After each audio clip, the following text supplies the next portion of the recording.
place to land. That's what me and Gary have been both talking about, but more than that, experiencing during this 1.5 hour conversation, where I get to share and it lands in him. And he gets to share and it lands in me. And we go into bliss and pleasure and give ourselves and you full-on permission to want. This is a special one, so enjoy. Hello. Oh, hello. How are you? I am hot. I knew that. You knew that? How did you know that?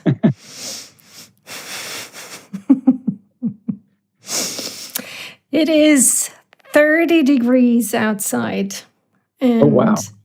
for us, 30 degrees Celsius. And for us, that's, it's not that common that it's above 30 in Sweden.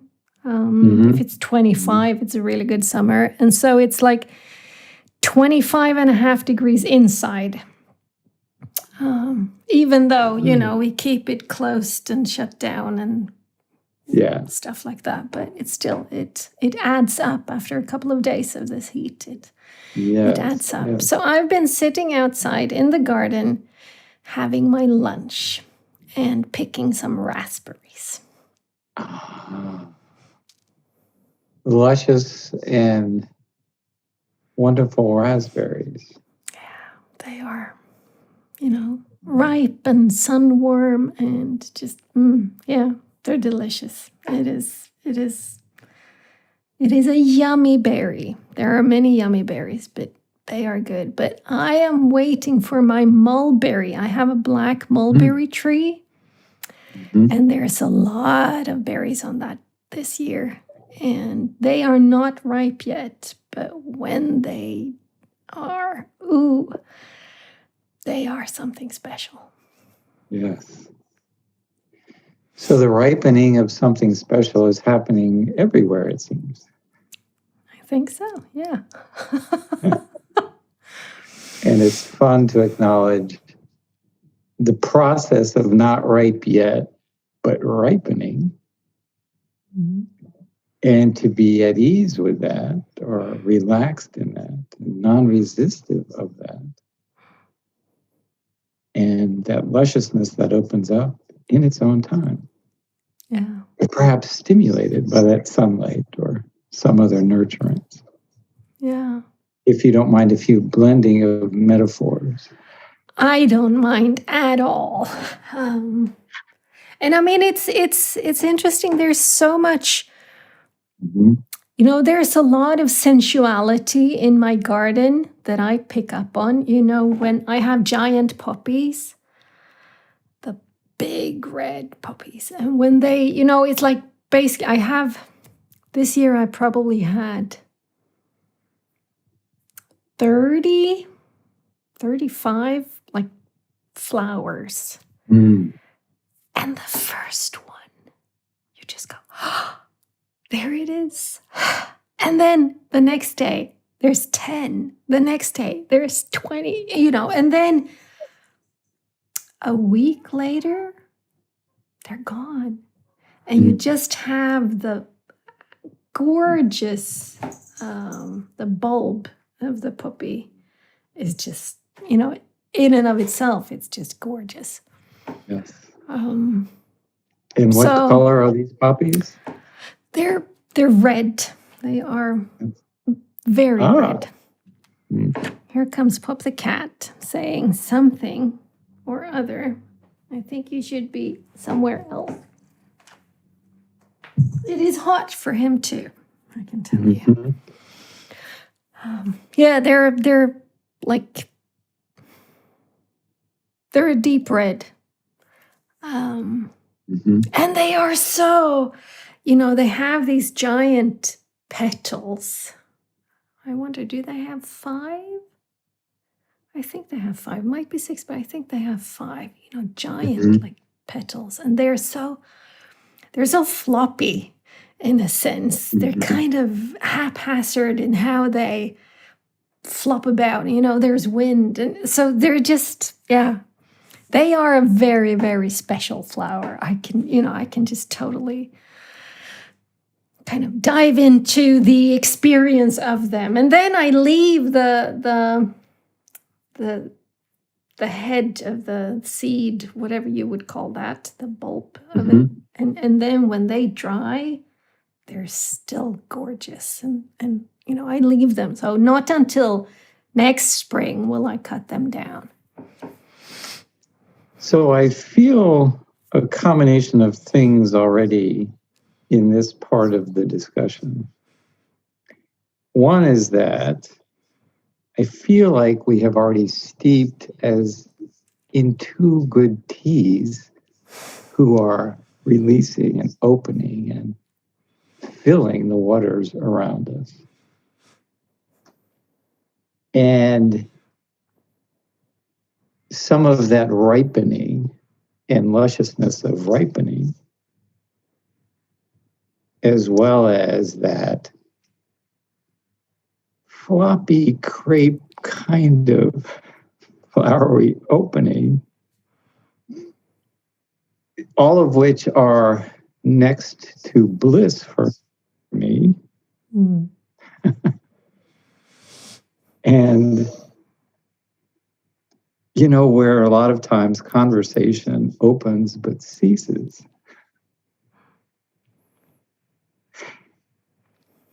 And in that resonance, the temperature in this room has gone up quite a bit as well.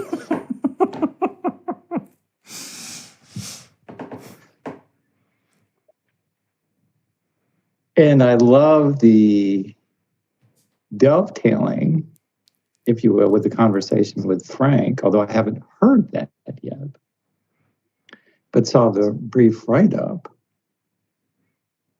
And there's something about entering into the unknown that's akin to this ripening, this steeping in the waters that make fine tea, for instance. And I'm just bursting as I sit here.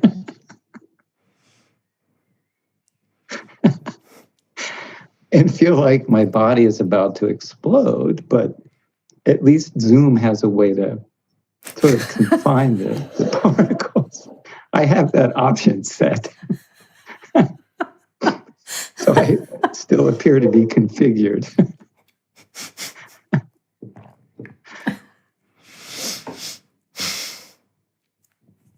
That was the first time I think that was the first time I'm consciously aware that I met you like this visually, is in that open mic session that I attended for the first time, and you were there, and I did not know what type of material would be suitable to read. I think I've said this even on this podcast, perhaps. And you read something about a volcano, and I just went, I am going to read my post that is called Bliss, because you kind of paved the way or opened the door or just kind of gave me a permission slip to step in, to read the post that I had picked out as my number 1 choice, but I had 4 others just in case I would, check the lay of the land.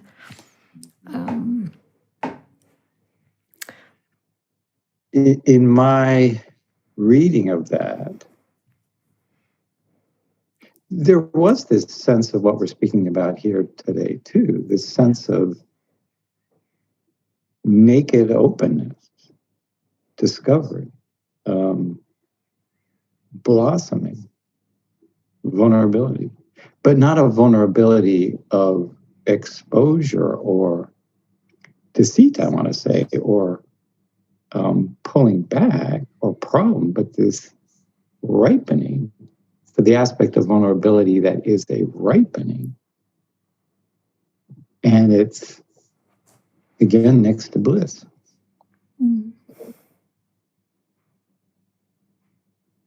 Do you have that writing, the volcano piece?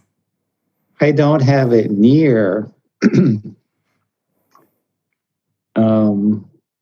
No. Mm-mm. And it would take me some time to find it, but... You should find it for our next session. If you'd want to. Yeah, exactly. Because it's a fine piece of writing.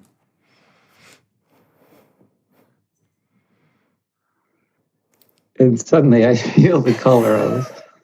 Yeah, I can see it. And it's not, it's a flushing, it's a ripening. It's a heat. It's an exposure of the unknown. Yeah. Or not exposure, because that sounds too problematic, but an opening. The process of opening. I'll see if I can find my little bliss, because that is a post that I really, really like. One that I wrote after the first day of a two-day playful tantra course, a weekend course that I was taking with my dear friend Charlotte. Can I read it? Yes. Yes. Bliss, presence, closeness, finding me in your eyes, seeing and being seen, in my yes, my no. Lucidity is kindness, as always, to breathe, rebirthing, opening up, energies in flux loudly. Body contact, hands caressing my body, soft as a feather. The strength of an arm holding me close, letting my enjoyment be seen, heard. Speaking out loud my inner wish, what I desire, right now, with you and no one else. To speak, be granted my wish. Speaking another, granted yet again. Daring to let go, daring to let me ask for, be granted, receive. Revel, simply being with it, being with. Sensuality, caresses. Not taking responsibility for anyone but me. I, here, for me, not you. You, here, for you, not me. In the space in between, we are created. Multiple we's, shifting, growing, weaved together by laughter, eye contact, touch. Shares, laughs, truth and lies, more laughter. Frivolous and heartfelt all at once. That which is significant and that which is insignificant. Elemental massage, like earth, fire, water, air, ether. Heavy, earthed, grounded, powerful, well needed. Surprised, sweeter to receive than give, which gives me permission after the fact for what I gave. Like a winter swim, tingling skin, awakened, alive. Blood flowing through my veins, rippling, sparkling, a moment of grace. Softly, softly. Caressed by hair, by breath, by the outermost part of the fingertips. More, give me more. Caressed by energy, by the force field generated by closeness and presence, even without physical contact. There is so much more to us. We reach far beyond our physical bodies. The gift that I do dare let myself give, receive, The exquisite thrill, heartfelt and real, far from ABC. The amount of pleasure available to us in life, far beyond what I ever knew, dared, understood, thought myself able to. Beginning to understand bliss.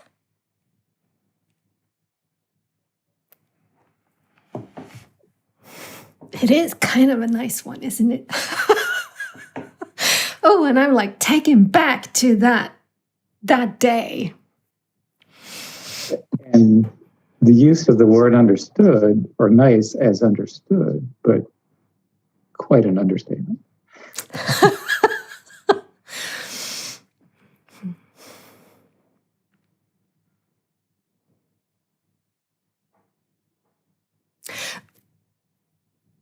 And there's like somehow in my life, how I have been raised, how I have been grown up, in the company I've kept, the culture I've been in, it is like pleasure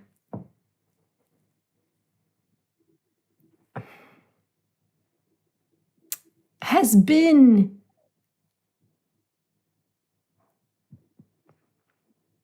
kind of restricted, kind of penned in, you know? It's like food, yes, you're allowed to bliss out on food. A great book, oh yeah, you're allowed to bliss out on that.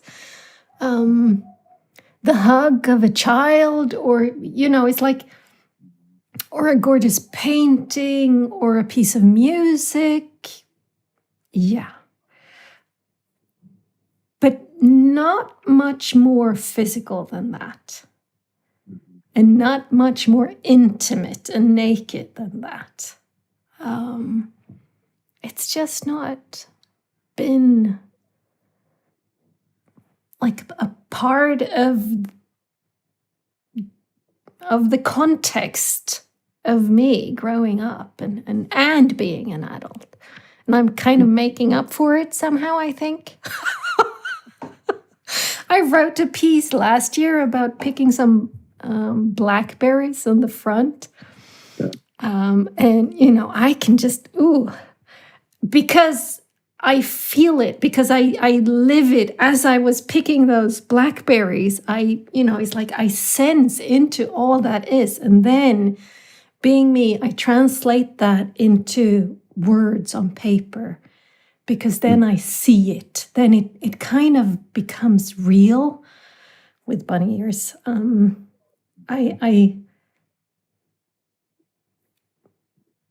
It's as if it helps me solidify that aspect of me.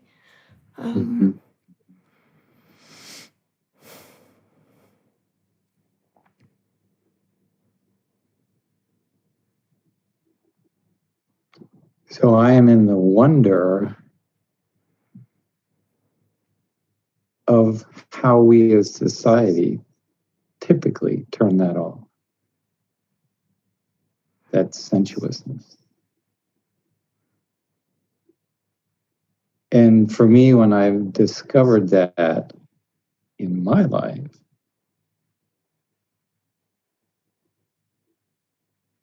and in all the ways that you have spoken about, in not only the tenderness,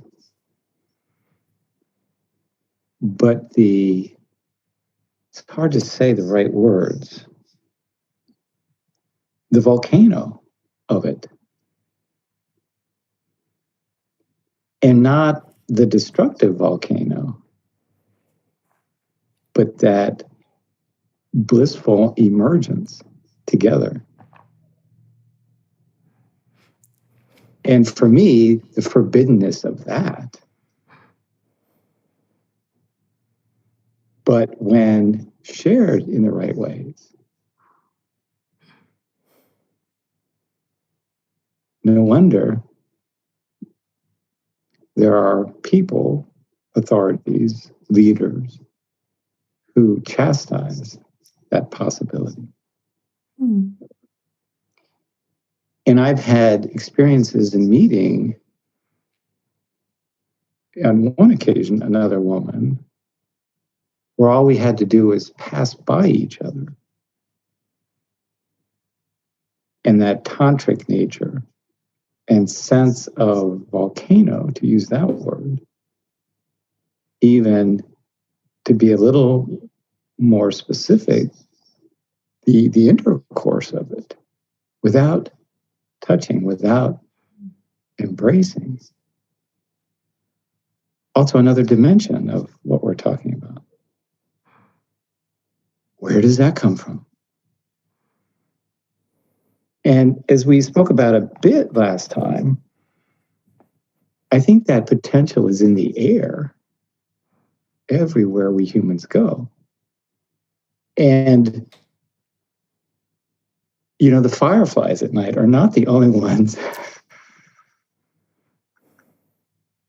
just blinking all over the place if we tune into these energies, that tantric nature, that continuum, consciously or energetically that happens, is all over the place. And when you talk about the flowers,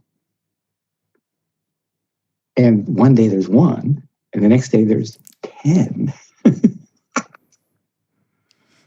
like the universe is trying to show us and teach us something everywhere we go.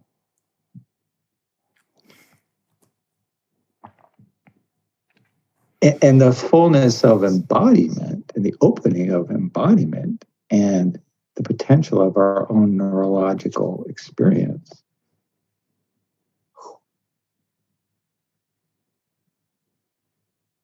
It's physical, it's sacred, it's incredible.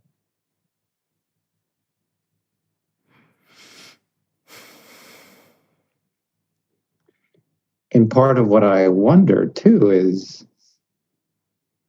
in the acknowledgement of all of this, which is in all of us, I think, in some way, our own unique way of experiencing.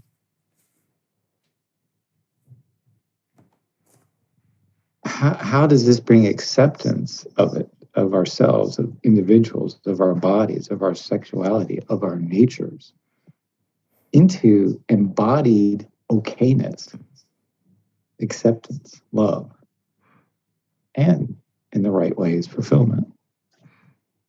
I would love to see that kind of healing generally spreading throughout the human collective. And you have shown a lot of that and given me lots of insight and perspective with your writings. As you say, this very poem that you mentioned today. And others, lots of it. It's like, wow, let's embrace this in the right ways, in the safe ways, in the vulnerably safe ways. And as a human population, somehow I want to say, let's do this thing. But meaning the acceptance, the embodiment, the nurturance, the integration of what we're talking about. Let's do this thing. Yeah, and there's something to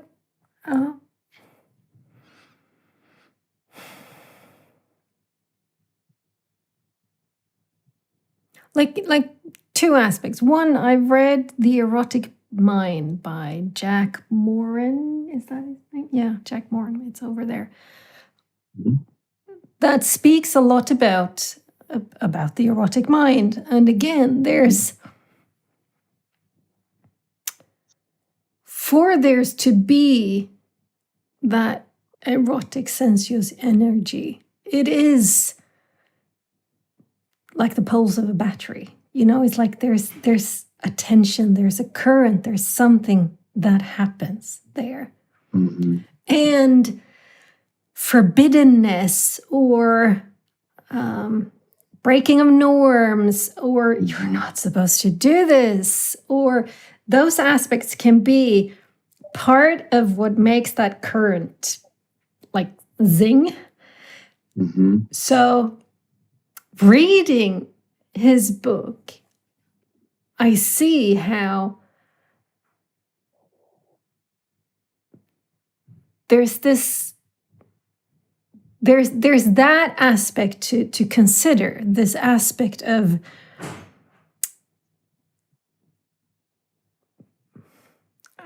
I don't want to say naughtiness, but that's the word that comes to mind. That there's some tension there, which I think is the same type of tension that makes a 10, 12-year-old kid want to, steal some money from mom's purse. Or, it's like, it's that tension. It's where's the boundaries? How far can I go? What will happen? How will this feel? It's like, so there's something to that. But just kind of honoring that, speaking about that, being open about that aspect of it. Yes, please. Let us be in that conversation. Which then brings me to the other thing that I was thinking as you were speaking, which is there's some type of inherent respect here. Respect for, I have my needs, you have your needs, wishes, desires, whatever you want to call them. And it's not mine trumps yours or yours trumps mine or at the expense of or the other thing. It's just this respectful mutuality somehow that, it's like we're here and we're kind of shaped a little bit differently and we're kind of tuned a little bit differently. And some people will really get that zing going and others just nothing happens, right? Which is fine. And the way it is and the way it should be, but it is interesting to talk about this. It does. It's like, in my mind, it's like, there's fireflies going off all over the place, kind of lighting up this thing and the other thing, and what happens and what if, and it's just a really fun place to be in. And this may be slightly off topic, but I was reading something about how certain fireflies or species or whatever that right word is will tune together. So if you have a field that's open, the fireflies will all be blinking and synchronizing at the same time. So I think that potential as a collective human consciousness and experience, and not as a competitive, that may be, that I want to leave the competitive nature out of that, but as the synchronicity of this broader collective of the okayness, the acceptance, the fun, the bliss of it that we're talking about. But I also want to open a couple things you said. So the forbiddenness, what I find in stretching through that for me, when that has been true, it's not the forbidden, breaking the forbiddenness or the loyalty to that has a certain explosive pleasure to it. But then what opens, as you said too, is what's been there all along, and the freedom of coming into the expression and the experience of that. And for me, when that has happened, it's like, well, I understood now why my third grade, nun in religious training was really against all of these things. But anyway, another part of the topic. But the other thing I want to talk about is, and it's intertwined in this, is that the body neurology, one to the other, is built on resonance, built on relationship. Mirror neurons, interpersonal neurobiology, the safety that you talk about, all of that. And I think humans misunderstand that at a relational level, at a social level, at a contextual level, so profoundly misunderstand it, that's where abuse comes from. Mm-hmm. So without going into all of that, our bodies are thus built for the kind of resonance you're talking about. It's natural. It's how we're wired. And when you get into it, as I think we talked a bit about last time, the sacredness of the body, the spirituality, the light body, all of those aspects are co-synchronous with that, coherent with that. And so you get this continuum of the universe coming through us neurologically and experientially in all of these ways that we're talking about. And everything makes sense. Every question that can be asked gets dissolved in this space that we're talking about. Every question of belonging gets resolved. And on and on.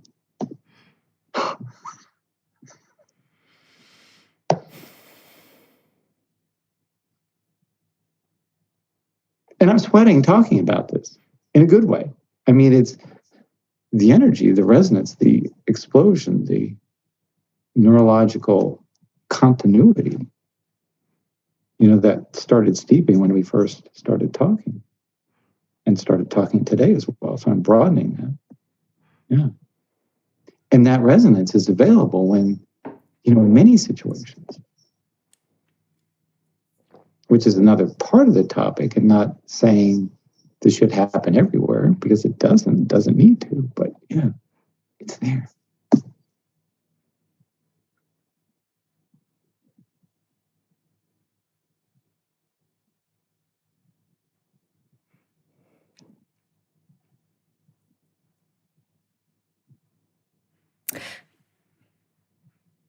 And there's something that I've picked up on in these past few weeks of Bedouin,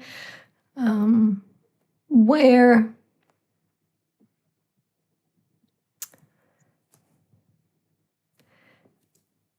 depending on how comfortable a person is with his or her inner volcano, let's say, the ability to experience pleasure, to just, again, eating a raspberry, or, just touching somebody, or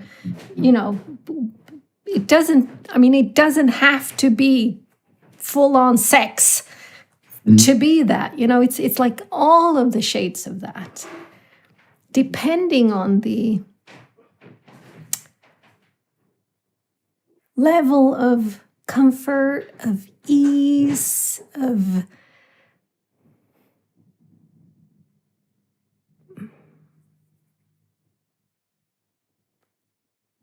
willingness somehow to just ride the wave whenever it comes, to ride that wave and to make it be seen, heard, whatever. Being with someone like that, for me, who then comes from this context of, yeah, sure, you can be in bliss states, but they are sort of, they're allowed. They are the ones that you can speak about in the room. They're not the ones hidden beneath that shouldn't be, shh, don't mention that thing, right? If there's somebody who is comfortable with that, for me, it just makes me just wide open. I just go, you can do that? It's like, yes, I'm in.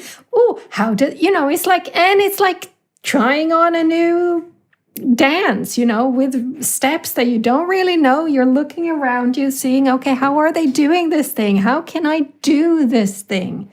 Where is and then gradually I do increase my sort of my willingness, my ability to let it out of my system, because it is not as if I haven't experienced it. It has been in me all along. It's like it's there. That's why it's a volcano. But just what happens when?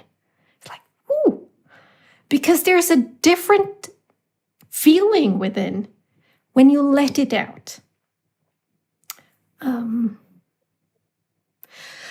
So, kind of same thing, but totally different. Tuesday, I was in a therapy session again with Dominic, and we were speaking about all sorts of things, lots of childhood stuff coming up, but also, when my firstborn was about to be born and my then husband walked out on me, I made a conscious decision, because up until that time, I was just past 27. Mhm. I had kept stuff in. Hurts, wrongdoings, anxieties, questions, conundrum, it's like whatever it was, I'd kept it inside. The amount of lonely, abandoned railroad tracks I've walked as a kid, just endless. Trying to work it out by myself within me, having conversations within me with the person I should have had it with, rather than actually having the conversation out openly. And when I was, when we were kind of abandoned, because that's really what happened, life shifted. And I had such a strong sense that I have to shift this. If I deal with this stuff in the same way that I've dealt with everything for 27 years, I will kill myself and I will kill my baby. I cannot, I must not, I won't. I just can't. So I then shifted and was very kind of, I was clear. I asked for help in various ways of various people, some really, really close to me, some not so close to me, but still friends. It's like I asked and I talked and I shared with everybody. Maybe I went too far, but at the moment, that was what I needed to do, because my pattern was I turned the knives inside and I would just be stabbing myself over and over and over and over again, like metaphorically. So it's a little bit that I'm, when I now say that here's somebody who shows me that you can actually express the experience of pleasure, of bliss out. It's like, oh yeah, because I've been experiencing it enclosed, like keeping it hidden. And it, it's like, okay, what happens if I don't? What happens if I open it up? And it's good. And it sounds like you had, back to what we had talked about earlier, the acceptance, people around you who nurtured that even. And it's fascinating to me, and again, this has come through your writing and has informed me. And I've had the same experiences, walking those lonely railroad tracks, trying to find something of myself that had been lost years and years ago, and how universal those experiences are, I think. And how crazy that is, that we learn that kind of losing ourselves through how we're brought up. Aspersions cast to people who are doing the best they can, but nonetheless, how that losing of oneself is a relatively universal experience. Mm. And you said, it shifted for you. And would you mind saying more about that? You said, it's that you don't kill yourself or kill your child in any way, shape, or form, even the energetic or emotional ways that might be done. But I think I would love to hear more about what carried that shift. What drove that shift? Why did that shift happen? And I think there's a golden nugget in that too, that would be worthy of sharing broadly.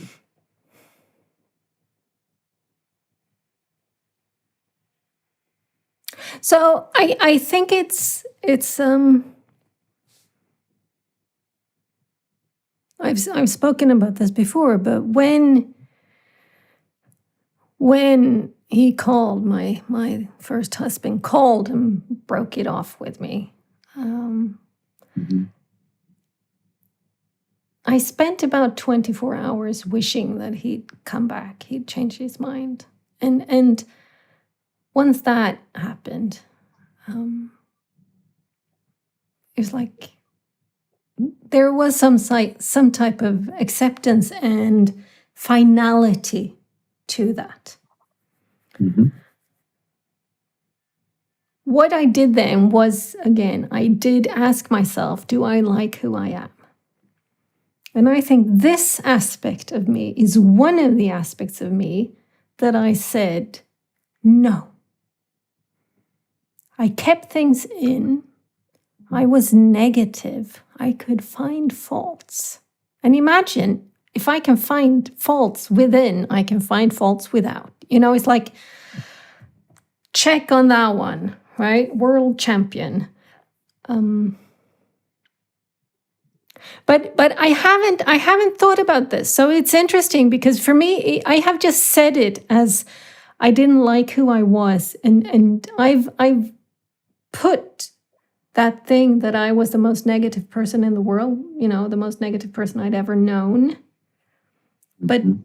you're now opening up for me to see that there's actually more to that thing that I didn't want to carry forth into my new life, and being closed off, kind of not being trusting. I think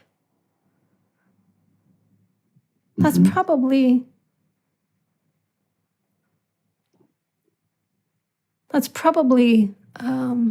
a, a big part of that.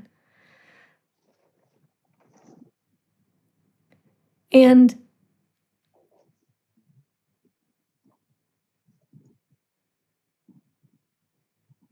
it's like you say, somehow I knew I cannot, if not physically, I will energetically kill off myself and my baby if I deal with the situation at hand from that perspective, from a perspective where I don't trust people, where I don't see possibilities, where I keep everything inside. And there's that, what's the saying?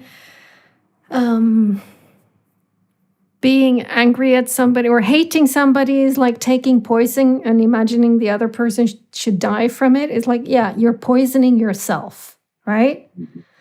So it's that sense of, if I keep keeping everything inside, I am literally feeding myself and the baby that was in my tummy poison.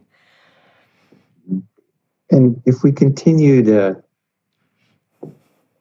there's still a bit, to me, I don't know if this is true or not, but the ship that we're talking about is still a bit on its side. I wonder.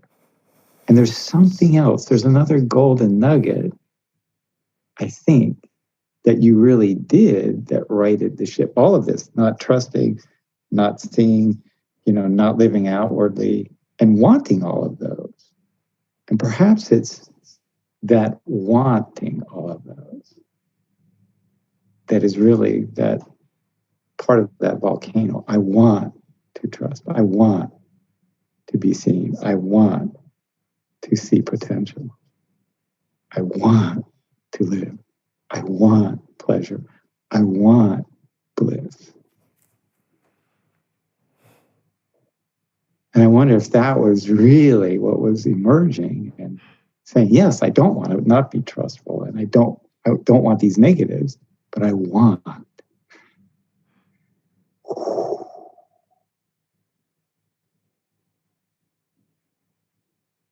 And I came from a position where I'd stayed in this marriage, in this relationship, because I thought so little of myself that I should be satisfied with the fact that I had gotten somebody who could put up with me.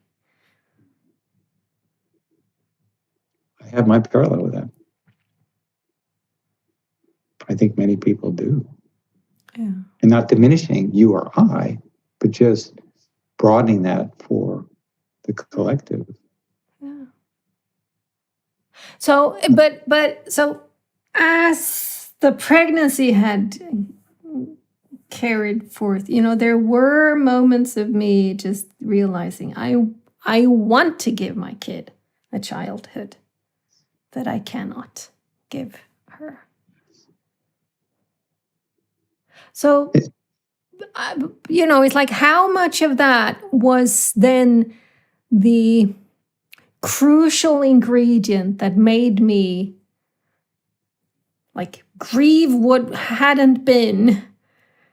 actually hadn't been for like 24 hours and then go, okay, now next book, not even next chapter, it's like next book. Because I had that seed, the seeds of that, there's something that is really missing. I want something else. Yeah. And I love that permission to acknowledge, I want. And it's not grotesque in any way, like many of us are brought up to feel. I want something else. Yes. And like you said in the poem, I'm here for me and the we that's created. It's not tyrannical or dominion over. It has a natural balance. I want to be seen, and others want to see you. But the lusciousness in hearing you say that, back to the fruits and the blossoms, I want to ripen. I want to come forward. We all have that. And it's so condemned in many ways to even say that. I want life and love and beauty and bliss and, to enjoy my sexuality and enjoy others appropriately. Enjoy what nature has to offer. To give, to nurture what nature has to offer. I want. It's sacred. It's not obscene. It's not grotesque. When done in the context of what we're speaking about. I want. It's a prayer.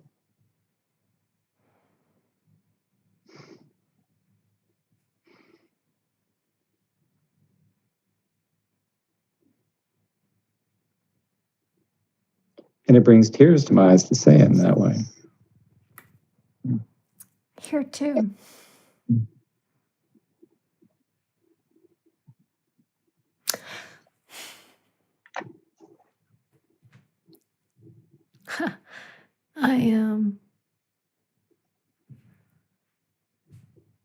In my Bedouin experiences,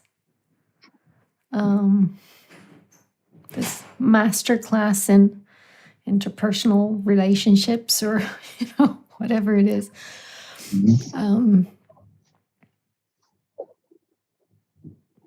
somebody asked me what it is that I want. Somebody asked me, what is it you want? And it's just, I kind of go, what do I want? It's like, what is that thing? So we were back and forth chatting about this, and I wrote that just what you said, I want to be seen. See me.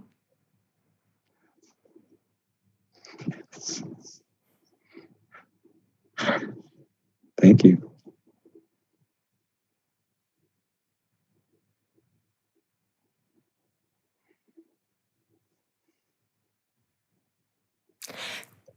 And yesterday I picked up a new book. I probably have like 12 books going at the moment, but somehow it's not the right ones. So I picked up another book, which is called Deeper Dating by some Ken Page or something. Never heard of him before, but it's like, okay, well, if I'm going to do Bedouin, I might as well read this book. And I've just read the preface, but in it, he actually says the same thing.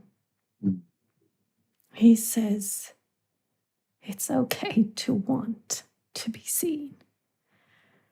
It's okay to want to be, held and all of that. And I was reading that yesterday and I started crying.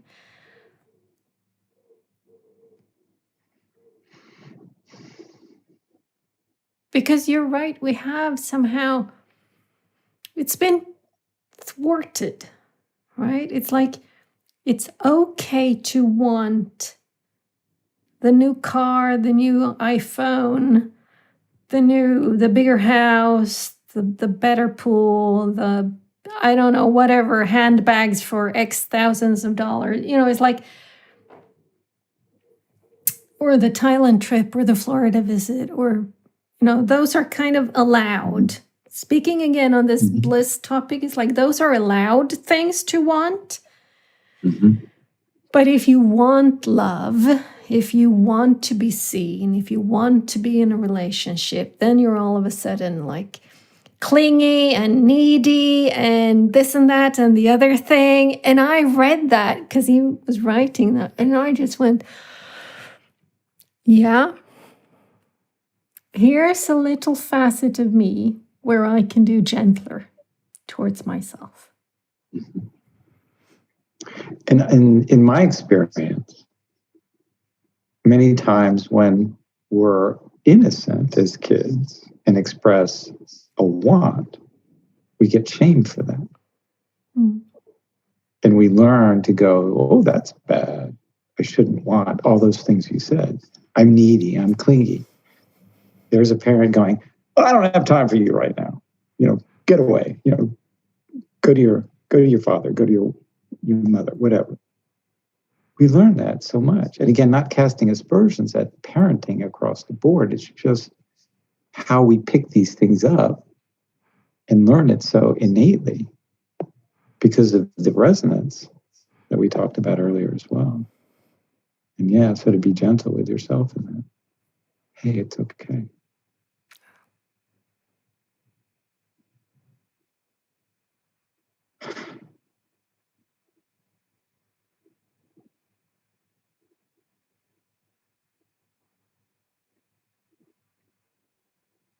And to surround ourselves as well with people who want to see us and to risk extending that and building that community into the collective. I would broaden it to say, I hope that's what humans are working on at a collective consciousness level, but keeping it a little bit smaller at the moment. Mm-hmm. The human community. I love in that, expanding that a little, sensing all the people of the world and going, I want to see you. It's okay. I want to see you. And of course, our institutions and nations aren't built for that yet, totally. But I think we could extend that wish as well. I want to see you.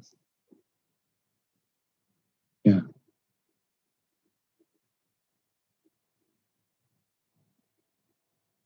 Whoever you are.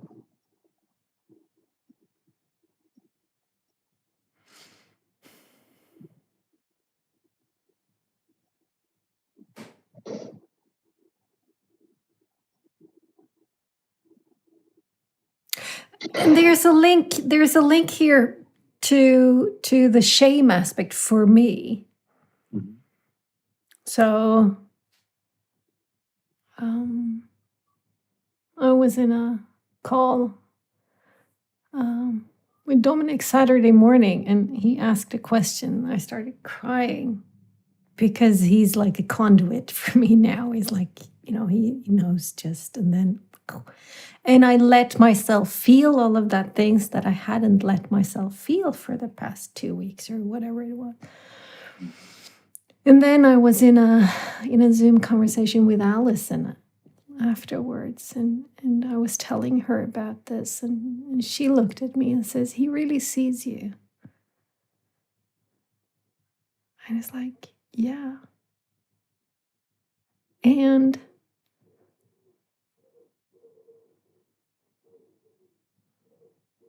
I say that, I've written about this, that when I first realized I didn't have to be so harsh on myself, was when I started to be able to meet the me that I see mirrored in you. Right? When we're in conversation, shit happens within me, right? And before, when I was harsh on myself, I did not dare actually meet you, because I was so afraid of what might come up. So that was the shift. It's like, okay, I started to meet people when I learned how to do gentle towards myself. And now, this past year of working with my shame, it's as if I have dropped down deeper in me. I'm willing to see more of me mirrored in you, right? So I'm able to and wanting to meet others on a level that I wasn't able to before, because on that level, that was like my shame level, right? It's like, cannot, must not. Okay, so I kept, and I've been meeting people. I feel I have been meeting people for real for the past at least 10 years. But I feel now that, okay, I've leveled up on that meeting game somehow. It's like there's more, because there's more aspects of me that I no longer try to avoid, escape, keep hidden, condemn, judge myself for. It's like, okay, here it is. Not all of it is really pretty, but this is it. All right? And I think this being seen thing is like, oh, because I'm allowing myself to be seen on a different level than before. And for me as well, part of what you say with Dominic and others, when you say the general you, a friend of mine, Kara, said this beautifully, I thought, the other day.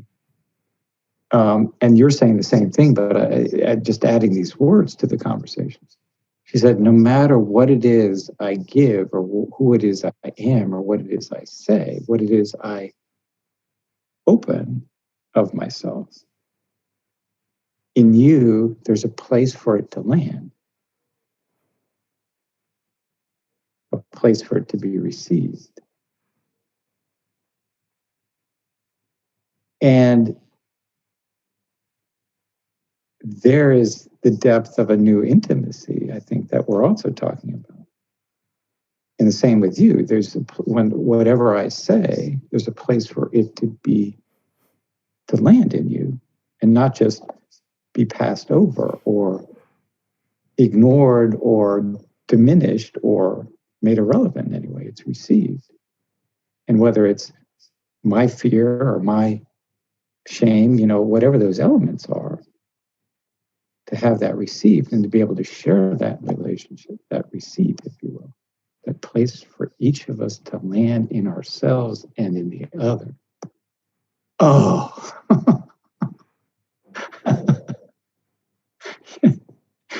yes, in other words. And the deeper you go, as you're saying, and I'm just, feeding back, but pointing out, the deeper you go, the deeper I'm able to go, and vice versa. And not just you and me, but with everybody, the deeper somebody is, as you talked about originally, in terms of the blissful and sensual experience, the deeper another is able to go, gives me permission to go, oh, Yeah. there's a receipt to that. Yeah. Vice versa. Yeah, it's an invitation.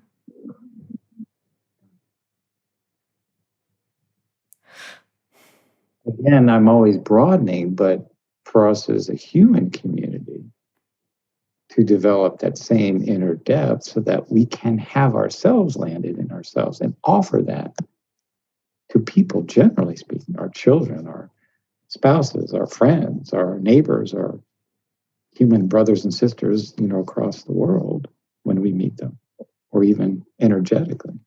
Yeah, let's do this thing.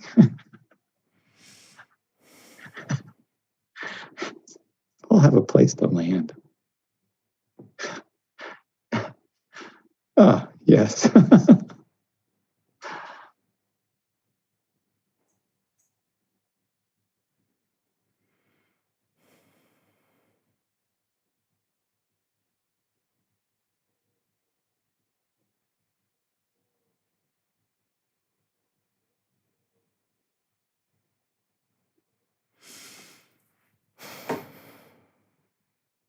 Mm.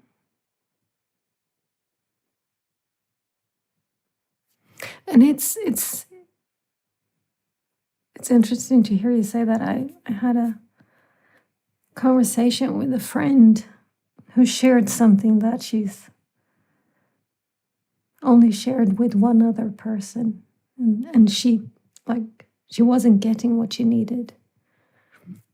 It didn't land. That's the thing. It didn't land. So she shared with me, and there was a place for it to land. And when shared expression doesn't land, I would dare say it creates trauma. Yeah. Painfully so. Yeah. And how much, in many of our experiences growing up or as younger people, etc., are expressing and not having a place for it to land. There's a lot of trauma. But this having a place heals that.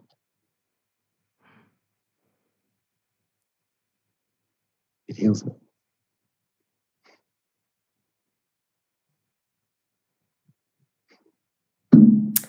Yeah, which goes back to what, when my firstborn was born, and I asked for what I needed. And it landed in people. It's like I don't recall having anybody not be able to receive me. Sometimes physically too. It's like, can I come stay? I don't want to be alone. Can I come stay? And they said, yes, you're welcome. Come. We have a guest bed for you. Like, oh, thank you.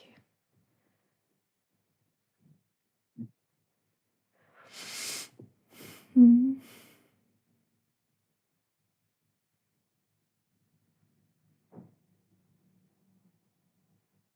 And I trust that these meandering conversations, generally and across the board of what you're having, another way to say it might be that, they're providing a place for people to land in different ways. I love that. I love that.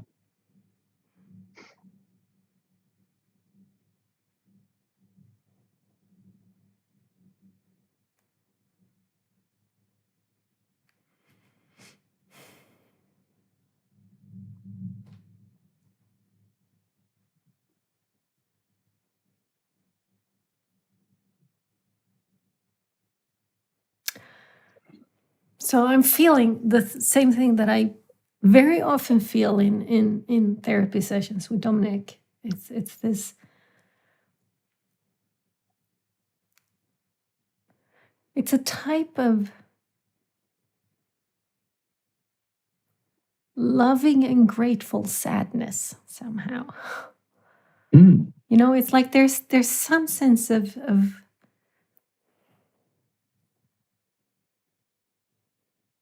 there is a sense of sadness in it, but it's not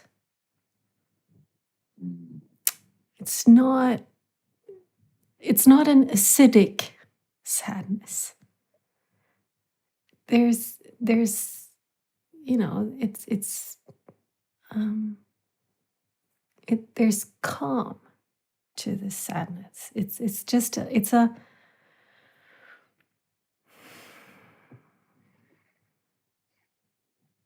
there's a letting come somehow in it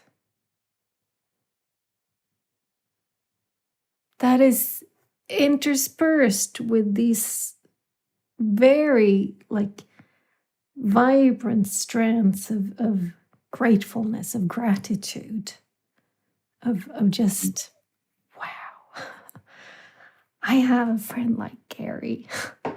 You know, I can have conversations like this with a friend like Gary, you know, and I have an Allison and a Frank and a Dominic and a Caspian and a Mike and a Beverly and you know, all of these.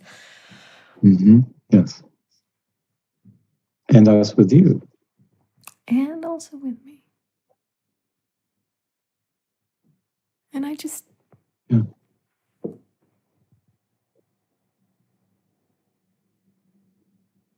Yeah, it's special. And for me, as you speak, my experience is also of that, and you said it very well, non-acidic sadness and gratefulness. And there's this sense of ripened fruit, back to the top of the conversation, that's just so sweet and full of nectar and full of juiciness. And a bit of bliss in it too. It's really pretty exquisite.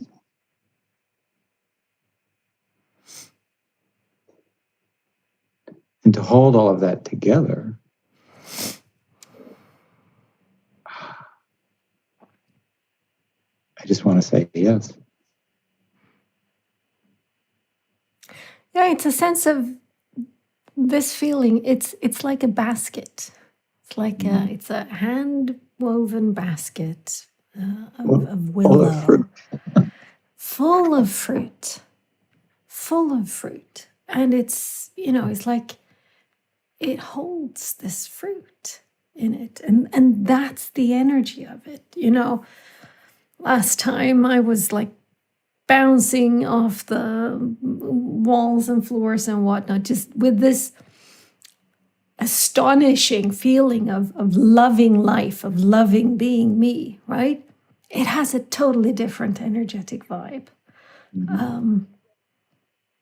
But this sense, it is this basket, and it's like it's you know, there's room for more. And if you need one of those flowers or berries or fruits in it, you're free to take one, right? Yeah.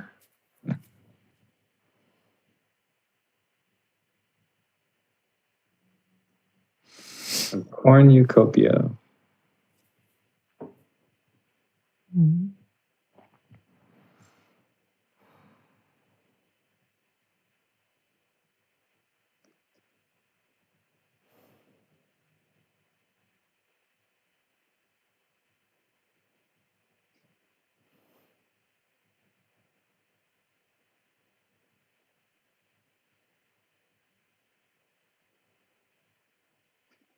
It's great being in this basket with you.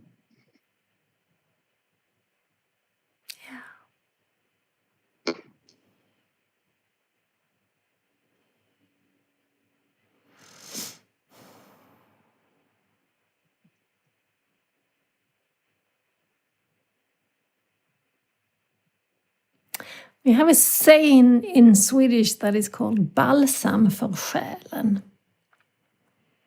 So balsam is, you have balsam in your hair, it's the conditioner. Mm-hmm. But to say conditioner for the soul really doesn't at all convey the same thing. So I'm going, is balm the same type of thing? It's like it's smooth and it's soft and it's just, there's no jagged edges.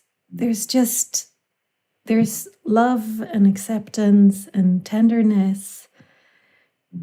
And it's that for the soul. It's like you can rest here. You can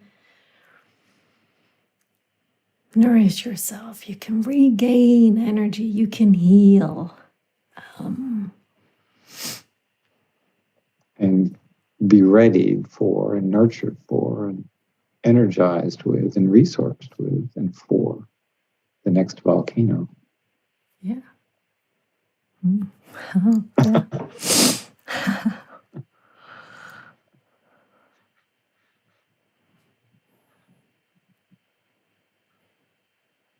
I have to say, it's fun. I've been back on Twitter since end of March 2021, right? So a couple of months.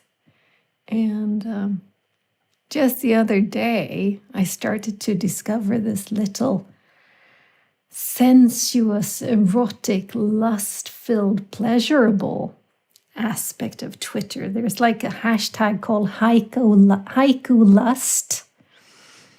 And there's erotic Twitter or erotic 365 or something. It's like, just little snippets of pieces where people write. Oh, how they write. And in a sense, it is a way of keeping that the bubbles of the volcano, you kind of keep them bubbling, right? It's a great way to just, it's almost as a primer, right? It's a primer. I see one of those tweets. There was one tweet the other day that was just, oh my goodness, this is hot. So I retweeted it, and somebody in my following responded saying, shit, I almost spilled my cup of tea. It's like, whoo, that was hot. I was like, yeah.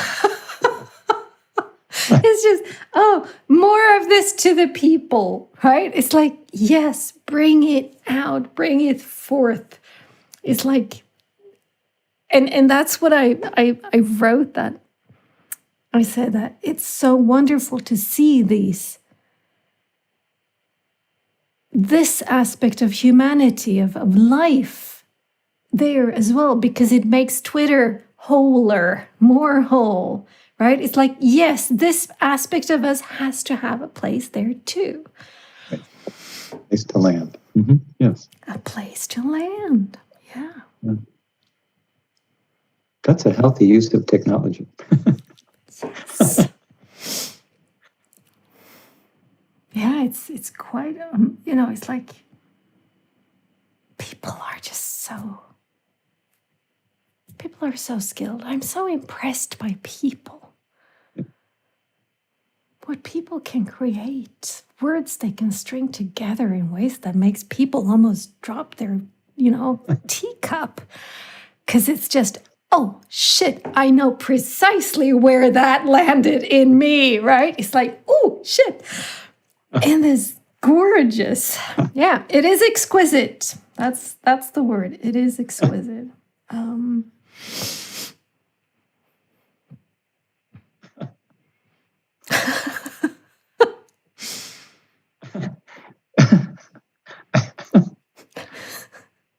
I'm dimming my eyes in a certain sense because I did some integrative deep body work of my own the other day in a meditation. It's like, yeah, to have that stuff land deeply.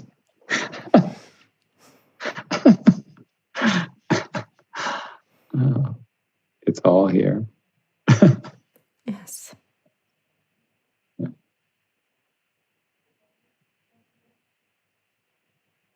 and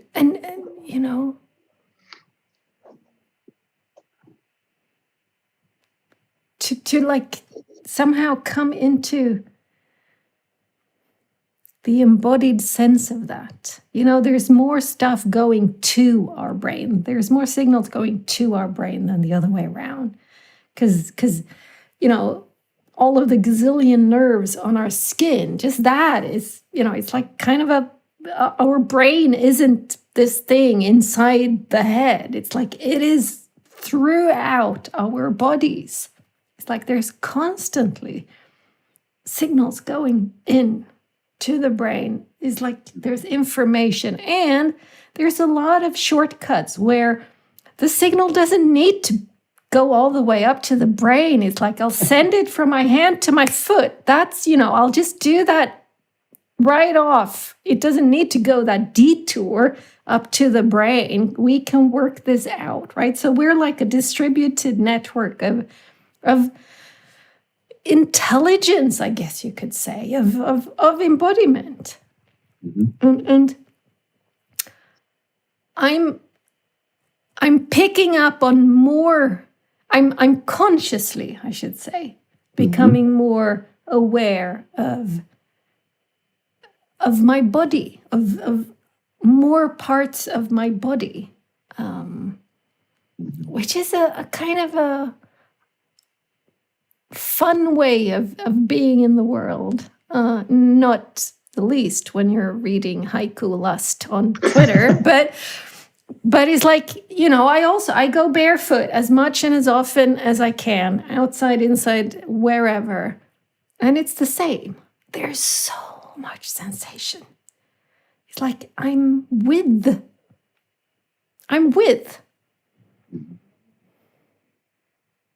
And I love all of that and the deep integration that you're speaking about. And what fascinates me is the simultaneity of it all. The heart's beating, the eyes are seeing, the thumb is feeling the foot, everything that you just mentioned. There's nothing, the body's not missing a beat, if you will, of any of that. It's all simultaneously. And back to the interpersonal neurobiology, I think we have the ability to start to sense into that aspect of each other in terms of giving and receiving that level of information. What do we do with that consciousness as it opens? I'm all about that too. You're all about a lot of stuff.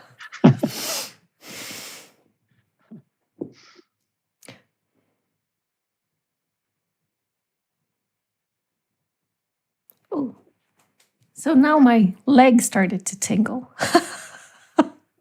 Good bumps. And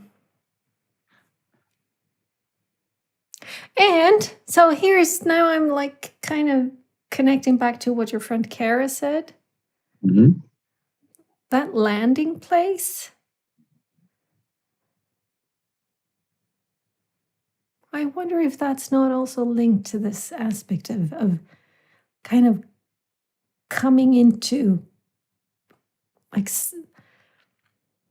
we are all embodied, right? It's like we are all in our body. We would not be able to function if it wasn't these signals going back and forth and whizzing throughout. But our cognitive mind, in the society we live in the culture we live in, is so premiered, so lauded that, yes, I think many people do what I have done for 40 years of my life, or 35 at least, kind of cut off at the neck and then put a couple of feet on so you can at least walk around, right? But things in between, nah. Mm-hmm. So there's not a lot of space for things to land. But if you're with people who are like, I'm here, all of me, there's a lot of places for stuff to land because there's room. There's room. And with the body tied infinitely to an energy body, to the light body, and its connections to the extensions of the universe, there's an infinite sense of that here within our bodies. We don't have to go to some other planet to get it.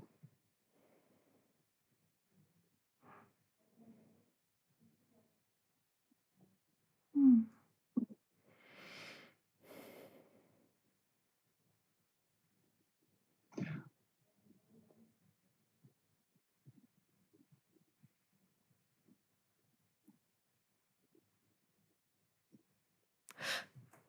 I was listening to Breda, Paulo Coelho's book about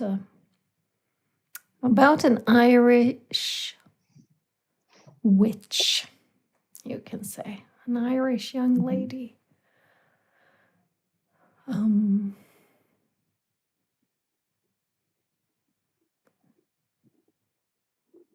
it kind of speaks to this. Mm. It's the same. I get the same type of feeling from when I listen to that book. That what we're speaking about here. It's like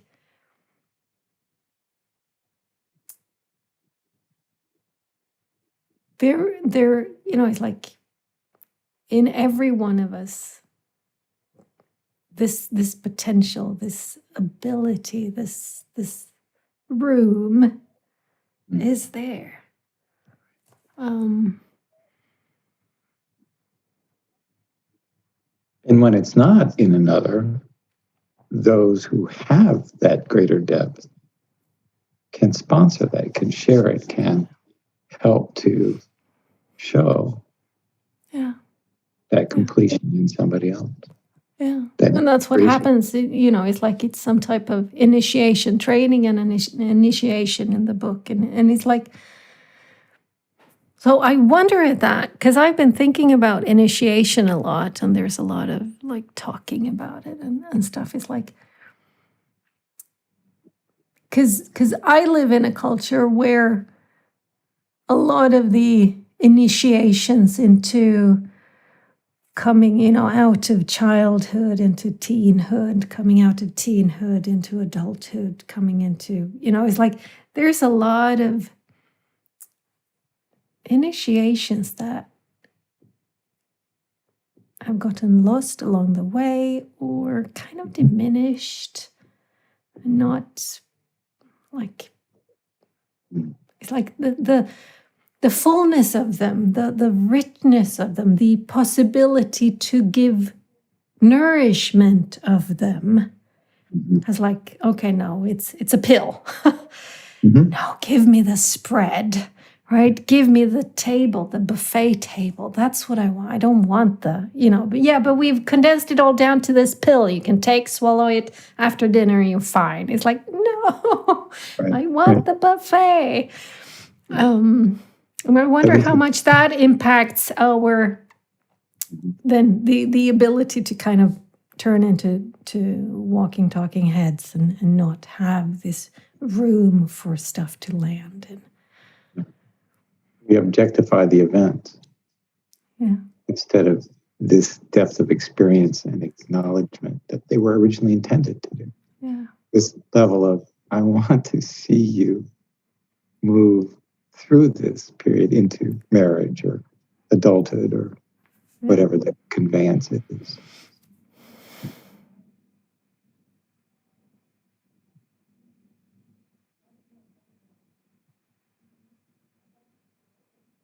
And I also feel that healthy relationships can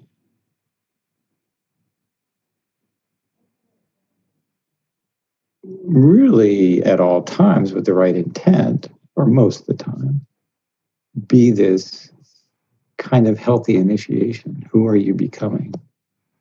How can I nurture that? How can I support you? What is it of you that wants to be seen? That's what this interpersonal neurobiology is all about, to put it in those terms, but it's this nurturance of each other. This initiation through the moment into who we each are becoming. Oh, yeah.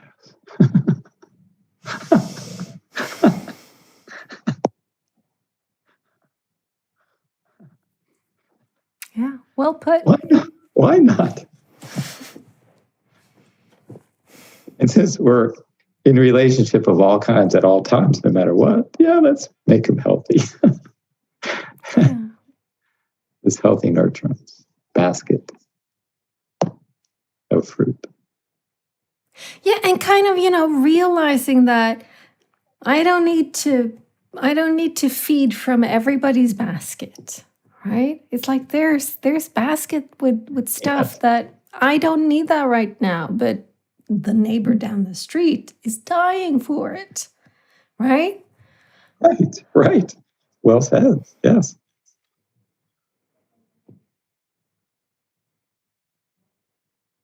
Yeah.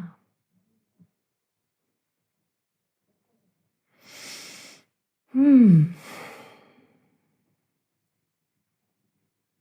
And when each basket is truly honored in terms of holding what we're talking about, physically, emotionally, energetically, sensuously, sumptuously, deliciously, and sacredly and infinitely, you don't really have to go to every basket.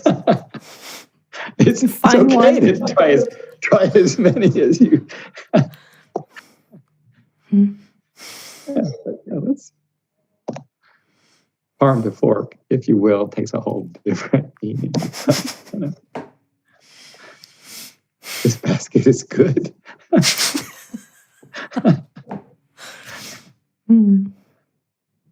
Which reminds me of what you said. Was it last time or the time before? I don't remember, when you were like talking about going in the water, just diving in.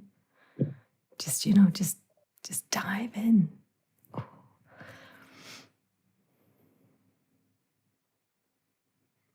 Yeah.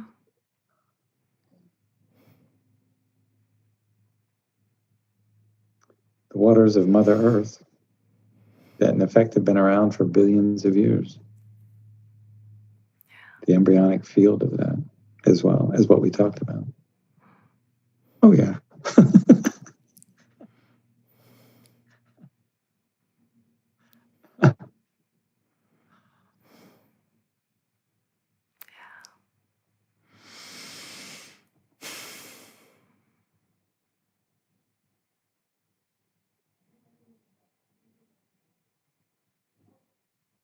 Yeah. Mm. So there's something to a place to land that just, makes me go, ooh. Mm-hmm. And I think it is this acknowledgement of it, acknowledging, like actually seeing, who do I have like that? What are these souls where I can land, where I can put something out and it will land and they will, is like becoming conscious of that. And helping others to become conscious of it and taking that into their lives. And you're building these places to land all over the world. Yeah.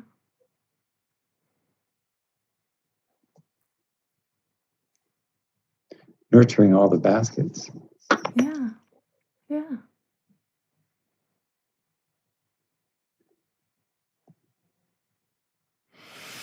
These and the flowers are just showing us the way. Yeah. And that's a little bit what I would is like, it rings in me that there's some people that I want to contact, to just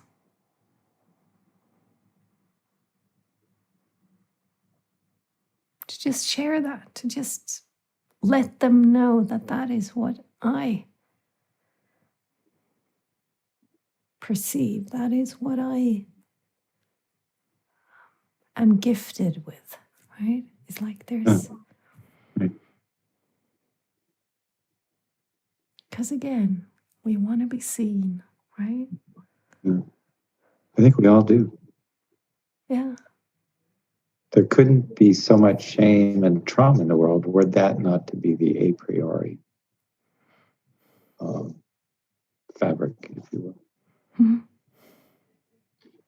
And just a bit of an aside, but within this, that bee comment a few minutes ago reminds me of on a Vitex Agnes plant, I think it's called. It's a beautiful spiked purple, light lavender purple blooms. I was watching the bees the other day. So this whole bush is in bloom. And there were so many bees on it. It was just like this attraction. It's like I just had to go towards this bush. There was so much energy and so much hum and buzz. And this one bee was like, it was so explosive. The volcano of going to as many of those little flowers as possible. It was like, whoa. It's like a lot in there too. But it's the whole embodiment of what we're talking about. But yeah, so the bees are teaching the way in that respect. What a lovely image. Yeah. So go out and be. Be who we are. Yeah. Be natural. Be volcanic. Be tender. Yeah. Be fierce. Be gentle.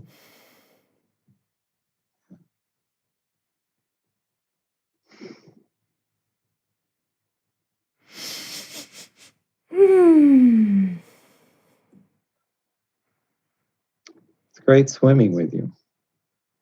It is. It is some good waters. It is some good waters, Carrie. Yeah, it is. Thanks for another most exquisite swim. And I'm not going to dry off for quite a while. I'll let that happen naturally. How wise of you. That's actually one of the perks of if I can avoid it, I don't go swimming anymore in swimsuits. I go to the nude beach because it's just so much lovelier. But that aspect is also so much lovelier because when I then get up, I don't have a wet, clammy suit that I feel I need to take off, so that I let myself dry off. I let myself stay in the water or with the water for as long as it kind of takes until I go, okay, now I'm ready to take the next step. I don't have to get the water away from me. It's like it can evaporate and, probably soak into me a little bit. And then I'm ready. And there's another acknowledgement of the ebb and tide of the water in that. Yeah.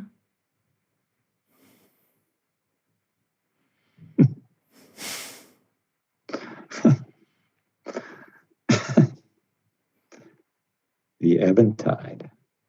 Yeah. It's the letting go and the letting come. Thank you for today. Thank you. My pleasure. Thank you. Our pleasure. Most definitely. And I will take this full basket and pass it around wherever I go today. Raspberries, anyone? Mulberries are not quite here, but raspberries, anyone? They're here. Yeah. I'll be back next week with the mulberries. Yeah.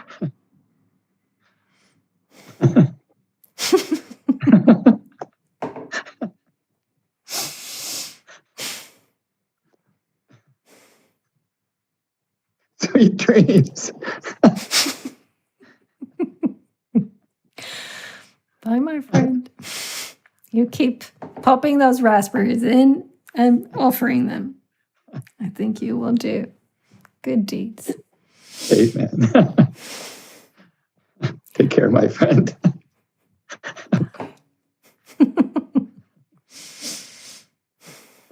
Help.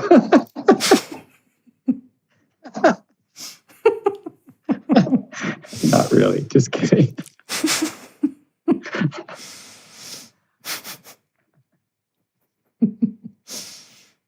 You make a great day.